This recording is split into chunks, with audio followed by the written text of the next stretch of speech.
You're on our way to Thiruvannamalai.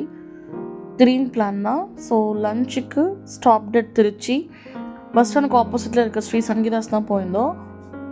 அங்கே போனது peak lunch time, நல்ல க்ரௌட், வெயிட் பண்ணி தான் சீட் கிடச்சிது. லஞ்சுக்கு ஸ்பெஷல் வெஜ் மீல்ஸ், சப்பாத்தி, ஒரு ஸ்டஃப்டு சப்பாத்தி கொடுத்துருந்தாங்க, sweet payasam and some variety rice. ஹஸ்பண்ட்க்கு நான் peas butter masala and then cauliflower 65 order பண்ணியிருந்தோம். மீல்ஸோடு வந்த உருளைக்கிழங்கு சரியாக வேகலை, காலிஃப்ளவர் வச்சு தான் சாப்பிட்டே முடித்தேன்.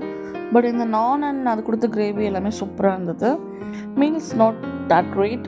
புதினா சட்னி, அரைச்சி விட்ட சாம்பார் எல்லாமே இருந்துச்சு. பட் ரொம்ப வெயிட்டிங் டைம். அவ்வளோ ஒருத்தன்னு கேட்டால் அவ்வளோ ஒர்த்து இல்லை. ஒரு டைம் ட்ரை பண்ணலாம். இது ரெண்டு கூட்டு என்னன்னே தெரியல. ஃபஸ்ட்டு கம்ஃபர்ட் ஃபுட் தயிரோட எல்லாம் காய வச்சு சாப்பிட்டாச்சு. பாயாசம், ஐஸ்கிரீம் வந்துட்டு மீல்ஸோடு வந்துடும். வீடியோ திருவண்ணாமலை இருந்து. பாய்.